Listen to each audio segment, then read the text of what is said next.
You are about to find out what that girl means to me. April, you gave me a real gift today. You don't even know it. You actually proved the first paragraph of my speech here to be true. The photographer likes to ask you questions. She was taking pictures of April and I, and she said, April, look at your dad and tell him one thing that you love about him. April, being without words, put her head on my shoulder and didn't say any words, and that said everything to me.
My miracle baby.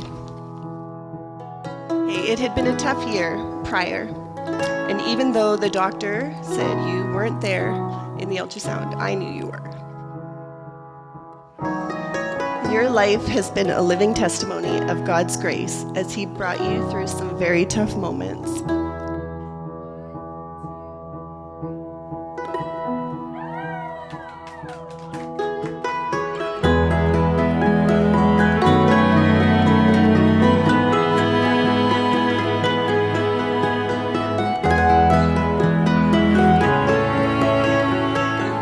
April, I believe that I know and understand you better than anyone else in this world. It's not because of our long, meaningful conversations we have and the words of wisdom I've bestowed to you as a parent. We tell each other about our days, the things we are interested in. We spent so much time together. All you needed was my old New Holland hat and your blue muck boots that we bought at Exhibition, and we were off.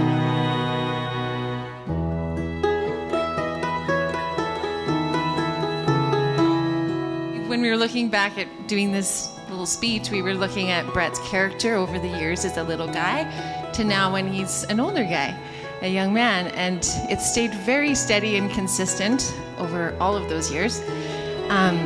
Some of his great characters is that he's gentle, and he's steady, and he's true to his word. He loves Jesus. He's a quiet observer. He's a very hard worker. One of the other characteristics, Brett is fiercely loyal. For better or for worse, if he latches onto something, he's sticking with it. Good thing what for marriage, obviously. Brett is not one to give up easily, no matter how difficult, how bad the team's doing. He's in there, he's digging in. Another thing is he is a peacemaker. He's been respectful to his elders from day one. Always had a strong sense of right and wrong.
the best part.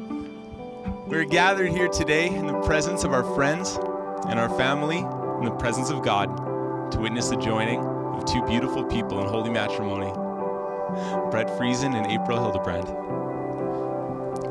We made it all the way here. And in this moment, I want to encourage you to enjoy it. It only lasts a few minutes, and it's all over.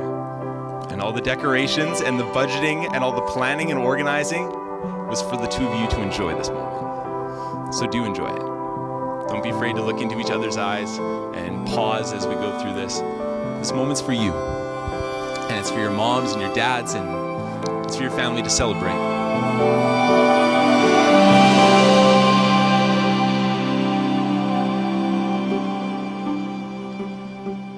Today, I take you as my husband, my best friend, and the love of my life, for as long as we both shall live. I vow to always point you to Christ and remind you of his love for you. I promise to surprise you, to amaze you, to make you laugh, and to help you in every way I can. I vow to always communicate with you freely, to never hold back, but to be honest and a loyal wife to you, to love you fiercely, to love you without measure. I vow to be your loving friend and comfort you when your team loses this year. I vow to be your loving friend and to always pretend to hold your pretend microphone when you're singing in the car. And there's no doubt in my heart that you're my person, and I can't wait to spend the rest of my life with you. You have shared with each other sacred vows, made a covenant promise, and sealed that promise with the exchanging of rings, a symbol of your pledge, so you never forget. Therefore, by the power vested in me by the province of Saskatchewan, and by God, who shares his covenant promise with us, I now pronounce you husband and wife. Brett, you may now kiss your bride.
you.